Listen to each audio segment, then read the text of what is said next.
سوال ہے کہ بعض ائمہ کرام نے فتویٰ دیا ہے کہ جو بندہ پب گیم کھیلتا ہے تو اس بندے کا اپنی بیوی سے نکاح ٹوٹ جاتا ہے، وضاحت فرما دیں۔ یہ مسئلہ بہت زیادہ سننے میں آیا، دیکھنے میں بھی آیا، اور اس کی بنیادی وجہ یہ ہے، اس گیم میں جو بندہ گیم کھیل رہا ہے، اب اس گیم میں جو اس نے اپنا بندہ سلیکٹ کیا ہے، اس بندے کو قوت دینے کے لیے، طاقتور بنانے کے لیے بت کے سامنے اس کو سجدہ کروانا پڑتا ہے۔ اب جب یہ اس کو بت کے سامنے سجدہ کروائے گا تو اس کو طاقت بھی ملے گی، قوت بھی ملے گی۔ اب اس بنیاد پہ عرب کے بھی بعض ائمہ کرام نے فتویٰ دیا کہ یہ گیم کھیلنا شرعی اعتبار سے ناجائز ہے اور حرام ہے۔ اس بات میں تو کوئی شک نہیں کہ یہ گیم کھیلنا شرعاً جائز نہیں ہے، یہ گیم شرعاً حرام ہے، اور اسلامی شعار کا اس گیم کے اندر مذاق اڑایا گیا ہے، مسلمانوں کے اصل عقیدے کی بڑے برے طریقے کے ساتھ اس کے اوپر ضرب لگائی گئی ہے،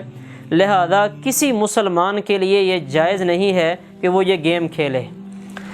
اگلا مسئلہ یہ ہے کہ کیا اس گیم کے کھیلنے والے کا نکاح ٹوٹ جاتا ہے یا کیا وہ بندہ دائرہ اسلام سے خارج ہو جاتا ہے؟ اس کے بارے میں اصول یہ سمجھیں کہ اسلام نے ہمیں ایک اصول دیا ہے کہ انما الاعمال بالنیات، کہ اعمال کا دار و مدار وہ نیتوں پہ ہے۔ اب دیکھیں، جو بندہ گیم کھیل رہا ہے، اپنے اس سلیکٹ کیے ہوئے بندے کو بتوں کے سامنے سجدہ کروا رہا ہے،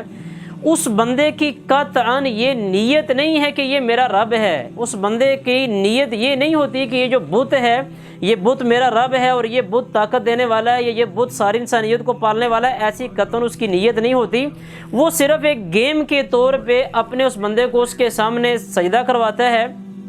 تو لہذا جب اس بندے کی نیت نہیں ہے تو نیت نہ ہونے کی وجہ سے اس بندے کے اوپر اتنا بڑا فتویٰ کہ اس بندے کا نکاح ٹوٹ گیا، یہ بندہ دائرہ اسلام سے خارج ہو گیا ہے، یہ مسئلہ محل نظر ہے، یہ فتویٰ صحیح نہیں لگتا۔ دوسری بات یہ سمجھیں،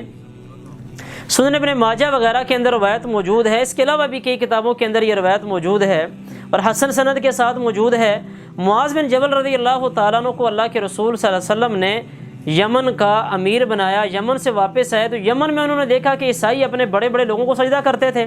معاذ بن جبل رضی اللہ تعالیٰ عنہ نے آ کے نبی کریم علیہ الصلوۃ والسلام کو سجدہ کر دیا، تو اللہ کے رسول علیہ الصلوۃ والسلام نے فرمایا کہ ما ھذا یا معاذ، کہ معاذ یہ کیا ہے؟ انہوں نے کہا اللہ کے نبی، میں نے یمن میں دیکھا ہے کہ وہ عیسائی لوگ اپنے بڑوں کو سجدہ کرتے ہیں تو میں نے اس لیے آپ کو سجدہ کر دیا ہے۔ اللہ کے رسول علیہ الصلوۃ والسلام نے فرمایا معاذ ایسا نہ کرو، اور اس کے بعد آگے اللہ کے رسول علیہ الصلوۃ والسلام نے فرمایا کہ میں اگر کسی کو حکم دیتا کہ وہ سجدہ کرے تو میں بیوی کو حکم دیتا کہ وہ خامند کو سجدہ کرے۔ یہاں بات سمجھنے والے یہ ہے کہ معاذ بن جبل رضی اللہ تعالیٰ عنہ کی نیت قطعاً یہ نہیں تھی کہ اللہ کے نبی علیہ الصلوۃ والسلام رب بن گئے ہیں، یا اللہ کے نبی علیہ الصلوۃ والسلام کو اللہ رب العالمین کا شریک بنانے کی نیت نہیں تھی، وہ صرف تعظیم کے لیے سجدہ کر رہے تھے، اور دوسرا یہ ہے کہ لا علمی میں سجدہ کر رہے تھے، لہذا اللہ کے رسول علیہ الصلوۃ والسلام نے ان کو سجدہ کرنے سے ضرور منع کیا ہے لیکن دوبارہ کلمہ پڑھنے کا حکم نہیں دیا ہے۔ تو لہذا